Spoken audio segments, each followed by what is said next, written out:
mazlumlara elimiz bizdedir. Kuruluşan meyran yaradı elimizde.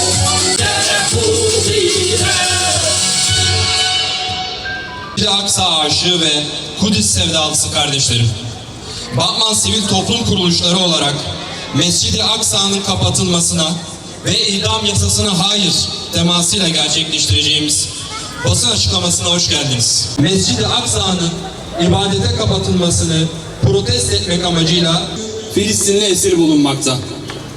Aklımıza bile getiremeyeceğimiz Amerika katil, İsrail katil, bırakma, uykusuz bırakma, sürekli gürültüye maruz bırakma, aşırı tarafından bir hak olarak görülmektedir. İşkence yalnızca sorgu odalarında bu gayeyle Batman Sivil Toplum Kuruluşları olarak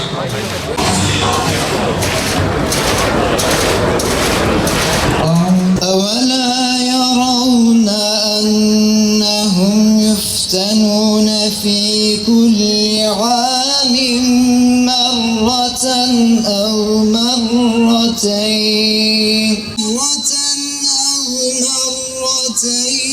ثُمَّ لَا يَتُوبُونَ صَدَقَ اللّٰهُ الْعَظِيمُ.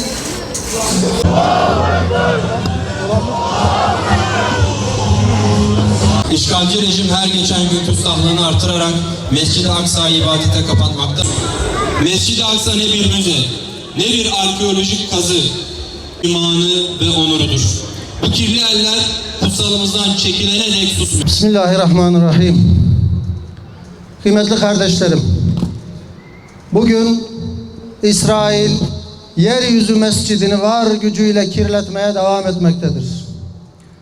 Daha kötüsü ne olabilir ki dedikçe İsrail cevap verir gibi tüm dünyayla alay edercesine yeni bir alçaklığa imza atmakta ve alçaklığın sınırının olmadığını göstermektedir.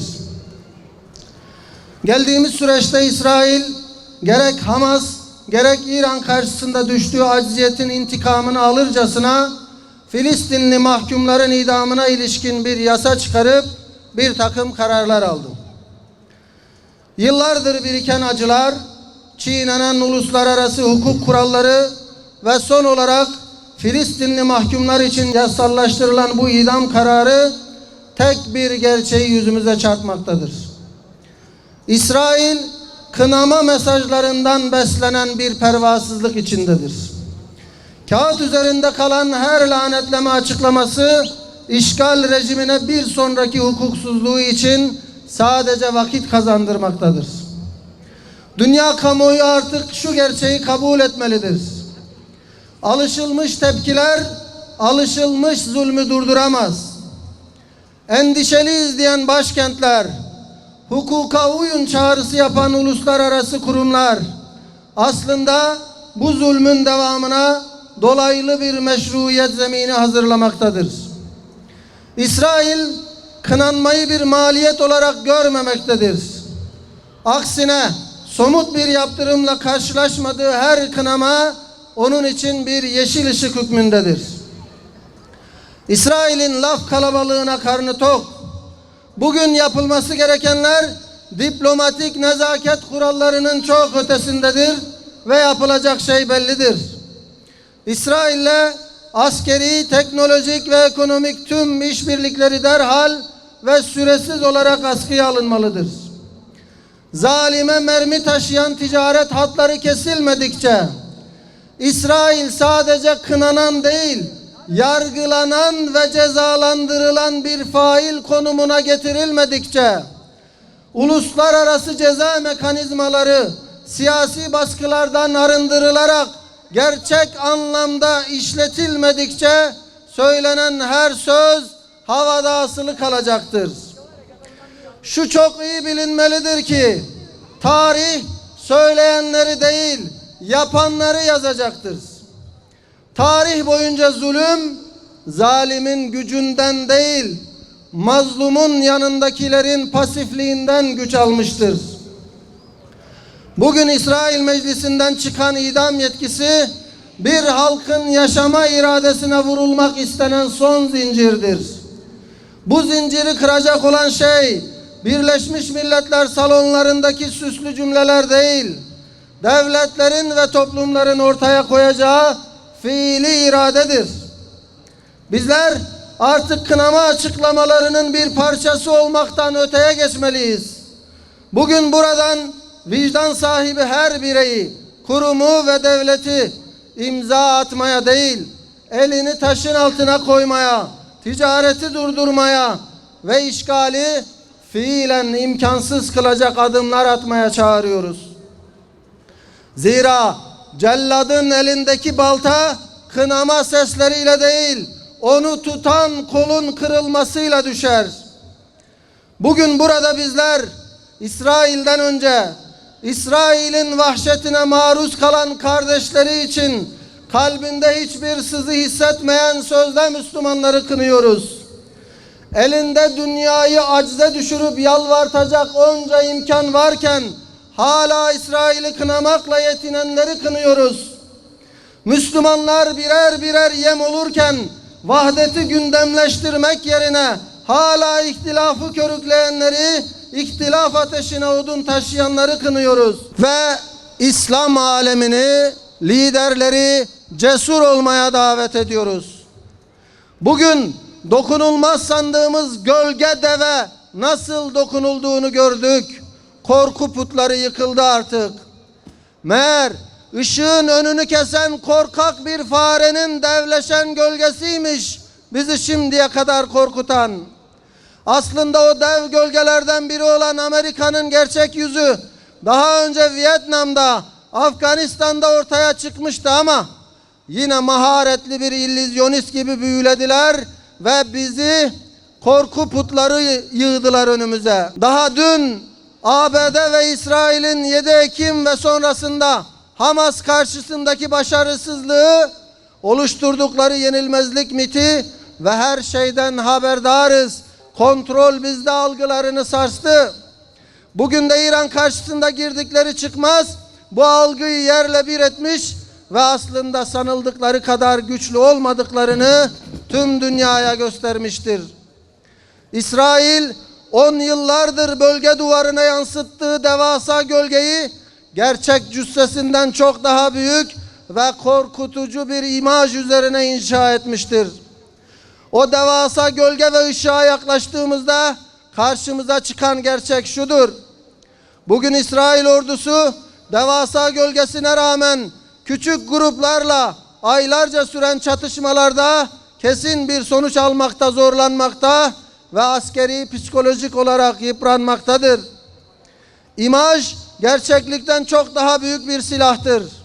İsrail'in asıl gücü rakiplerinin onun yenilemez olduğuna dair duyduğu inançtan beslenir. Ancak gerçekte o devasa gölgenin aslında kısıtlı kaynaklara sahip, iç çekişmelerle boğuşan ve dış desteğe göbekten bağlı olan bir fareye ait olduğu daha net görülmektedir. Yine ABD'nin dünya genelindeki yüzlerce askeri üssü ve devasa savunma bütçesiyle duvara yansıttığı yenilmez dev gölgesi de artık kimseyi korkutmasın. Vietnam, Afganistan ve Irak gibi süreçler bu devasa gölgenin yerel dirençler karşısında ne kadar çabuk sarsılabildiğini gösterdi. Trilyon dolarlık uçak gemilerinin aslında çok daha ucuz asimetrik teknolojiler, dronlar veya siber saldırılar karşısında büyük bir risk altında olduğunu gösterdi. Dolayısıyla buradan sesleniyoruz. Ey Amerika ve ey İsrail, siz büyük değilsiniz. Her yerde dediğiniz gözünüz şaşı, her yerde ördüğünüz ağlarınız da örümcek ağı gibi zayıftır. Siz küçüksünüz ama Allah büyüktür. Ona dayananlar bir olduğunda kahredici bir yenilgiye uğrayacak ve tarihin çöplüğüne gönderileceksiniz. Yüce Rabbimizden dileğimiz o günleri yakın etsin ve hepimize göstersin. Amin. Velhamdülillahi Rabbil alemin. Şeytanirracim. Bismillahirrahmanirrahim. Kıymetli basın mensupları, aziz Batmanlılar, insanlığın ortak mirası İslam dünyasının ilk kıblesi ve Müslümanların kutsal harem-i şerifi olan Mescid-i Aksa'nın gasip İsrail tarafından haksız gerekçelerle ibadete kapatılması ve Müslümanların en temel hakkı olan din ve vicdan hürriyetinin engellenmesi büyük bir endişe ve infialle karşılanmıştır. Mescid-i Aksa sadece Filistin halkının değil, tüm İslam aleminin kalbidir. Bu kutsal mekanın kapılarına 35 günden fazladır kilit vurulması, uluslararası hukukun, insan haklarının ve inanç özgürlüğünün açıkça ihlalidir. Mescid-i Aksa ibadet edenlere kapatılması Kudüs tarihinde ilk kez yaşanan bir durumdur. Bu açık bir zulümdür. Şunu açıkça ifade etmek gerekir ki Mescid-i Aksa inananların izzeti ve onurudur. Onu savunmak tüm insanlığın borcudur. Mescid-i Aksa'da ezanların susturulması ve Müslümanların mescide girişlerinin engellenmesi bölgedeki barış ve huzuru baltalamaktan başka bir amaca hizmet etmeyecektir. Hiçbir güvenlik gerekçesi Mescid-i Aksa'nın kapatılmasını ve inananların ibadetlerinden mahrum bırakılmasını meşrulaştıramaz. Bu haksız, hukuksuz ve haydutluğa varan uygulamaya derhal son verilmelidir. Mescid-i Aksa üzerindeki her türlü kısıtlama kaldırılmalı ve kapılar koşulsuz bir şekilde Müslümanlara açılmalıdır. Birleşmiş Milletler ve tüm uluslararası kuruluşlar Kudüs'teki İsrail zulmünün son bulması adına somut adımlar atmalı ve bu haksız uygulamaya karşı sessiz kalmamalıdır. Tüm İslam ülkeleri Mescid-i Aksa'nın onurunu korumak ve bu zulme dur demek için aksiyon almalı. Ortak bir irade sergilemelidir. Bu zulüm karşısında güçlü bir duruş sergilemek tüm Müslümanların üzerine bir haktır. Sürekli ve kararlı bir şekilde mücadele etmek imani bir sorumluluktur. Bizler haydut İsrail'in bu hukuksuz uygulamasını en sert şekilde kınıyoruz. Kudüs'ün ve Mescid-i Aksa'nın mahremiyetine yönelik her türlü müdahale dünya barışına vurulmuş bir darbedir. Hak ve adalet yerini bulana, Mescid-i Aksa tamamen özgürleşene dek bu davanın takipçisi olacağımızı tüm kamuoyuna ilan ediyoruz. Kıymetli kardeşlerimiz, Gazze'de ilan edilen ateşkese rağmen saldırılarını durdurmayan, Batı Şeria'da hukuk tanımayan ve Müslümanların ilk kıblesi Peygamber Efendimiz sallallahu aleyhi ve sellem'in miracı olan Aksa'yı ibadete kapatarak müminlerin yüreğini yaralayan işgalci rejim son olarak parlamentosundan geçirdiği idam yasası ile işlediği cinayetleri tahrif edilmiş bir hukuk kılıfına büründürmeye çalışmaktadır. Bu durum sadece beşeri hukuk açısından değil, Allah'ın arzında adaleti tesis etme mükellefiyeti açısından da büyük bir fitne ve zulümdür. İsrail parlamentosunda kabul edilen ve doğrudan Filistinli esir kardeşlerimizi hedef alan bu yasa ağır hukuki ihlaller içermektedir. İdam kararlarının savcılık talebi olmaksızın mahkemelerde basit çoğunlukla alınabilmesi ve af yollarının tamamen kapatılması hükmün adalet için değil, bir halkı topyekün imha etmek için verildiğinin açık kanıtıdır. Bu durum hem medeni ve siyasi haklara, ilişkin uluslararası sözleşmelere hem de uluslararası tahammüllere göre hukuki açıdan ciddi problemler barındırmaktadır. Özellikle işgal altındaki Filistin halkına yönelik ayrımcı biçimde uygulamalara ve düzenlemelere gidilmesi durumu daha da vahim hale getirmektedir. Uluslararası hukuk, işgal altındaki topraklarda yaşayan sivillerin korunmasını açıkça hükme bağlamışken, gözü dönmüş katillerin sözde hukuki garabetleri, insanların yaşam hakkı ve adil yargılama hakkı gibi temel normlarla bağdaşmamaktadır. Batı'nın desteğini alarak Filistinli mazlumların topraklarını işgal eden, onları haksız bir şekilde yerlerinden eden, tutuklayan, insani hiçbir değeri gözetmeden masum insanları keyfi olarak yıllarca cezaevlerinde tutarak onlara her türlü insanlık dışı zulmü reva gören bu hastalıklı yapının cezaevlerinde tutuklu bulunan binlerce kişiyi idam etme girişimi caniliğinin ta kendisidir. Tüm insanlık için tehdit olan katil İsrail bir an önce durdurulmalıdır. İsrail'in hukuk tanımaz ve uslanmaz bu alçak tavrı karşısında tüm Müslüman liderler ve uluslararası kamuoyu harekete geçmelidir. Tüm vicdan sahibi insanlara ve yöneticilere çağrıda bulunuyoruz. İşgal altındaki topraklarda süregelen gayri insani ve gayri hukuki tüm uygulamaların son bulması için siyasi, askeri, hukuki, diplomatik tüm imkanlar seferber edilmelidir. İlk kıblemiz üzerindeki necis eller çekilmeli, Müslümanların ibadet hürriyeti derhal güvence altına alınmalıdır.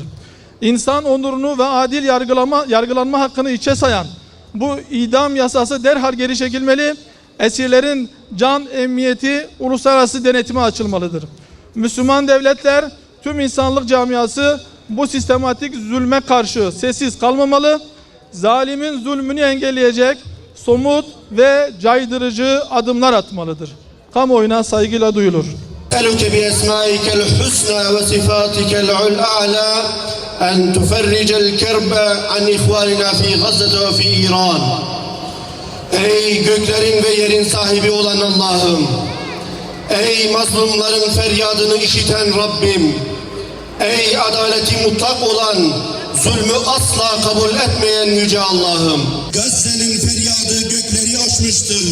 Ya Rabbi, Filistin'de, Lübnan'da, İran'da kan döken zalim İsrail'in, Amerika'yı ve onların destekçilerini kahru perişan eyle. Dimdik duran Gazze'li, İranlı, Lübnanlı ve Lübnan halkına güç, sabır ve izzet nasip eyle. Ya Rabbi, Filistin'de, Gazze'de zulme uğrayan, canı yanan, çaresiz kalan kardeşlerimize rahmetinle muamele eyle. Ayrılmayın emrini unutmuş, bu ümmeti yeniden tevhid üzere bir araya getir.